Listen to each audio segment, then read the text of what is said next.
Welcome to the I Love Winnipeg Real Estate Podcast, your premier resource for buying, owning, and investing in Winnipeg's real estate market.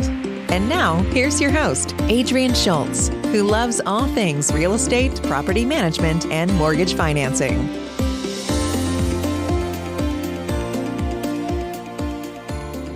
In today's episode of the I Love Winnipeg Real Estate Podcast, we're going to talk about porting or transferring your mortgage.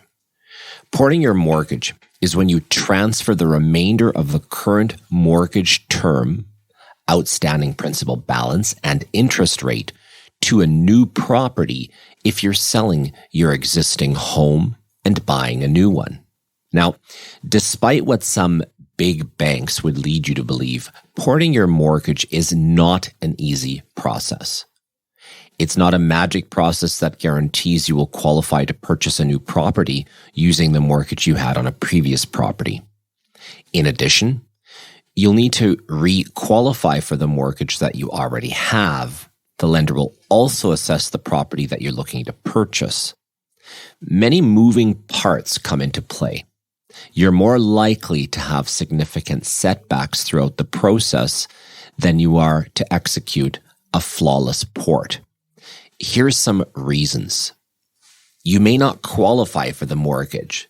Let's say you're moving to a new city to take a new job. If you're relying on porting your mortgage to buy a new property, you'll have to substantiate your new income. If you're on probation or changed professions, there's a chance that the lender will decline your application. Porting a mortgage is a lot like qualifying for a mortgage, just with more conditions. Perhaps the property you are buying has to be approved. So let's say that the income isn't an issue and that you qualify for the mortgage. The subject property you want to purchase has to be approved as well. Just because the lender accepted your last property as collateral for the mortgage doesn't mean that the lender will accept the new property. The lender will require an appraisal and scrutinize the condition of the property that you're looking to buy. Now, property values are rarely the same. Chances are, if you're selling a property and buying a new one, there'll be some price difference. When looking to port a mortgage, if the new property value is higher than your previous property, requiring a higher mortgage amount, you'll most likely have to take a blended rate on the new money, which could increase your payment.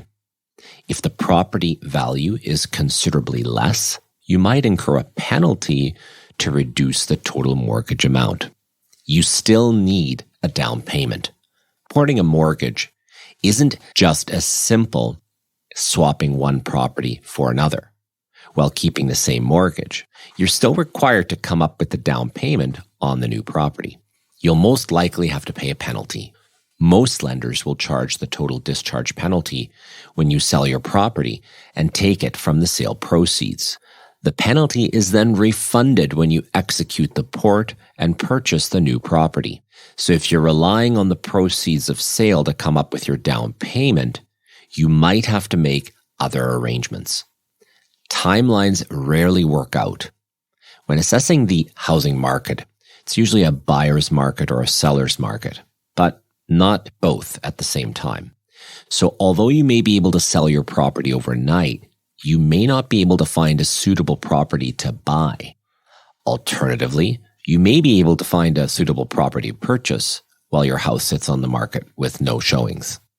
And chances are, when you end up selling your property and find a new property to buy, the closing dates rarely match up perfectly. Different lenders have different port periods.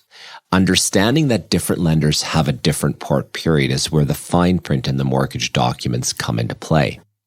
Did you know that depending on the lender, the time you have to port your mortgage can range from 1 day to 6 months? So if it's 1 day, your lawyer will have to close both the sale of your property and the purchase of your new property on the same day, or the port won't work. Or with a more extended port period, you run the risk of selling your house with the intention of porting the mortgage, only not to be able to find a suitable property to buy.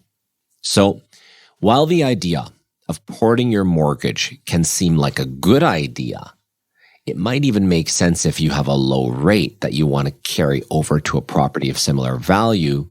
It's always a good idea to get professional mortgage advice and look at all your options.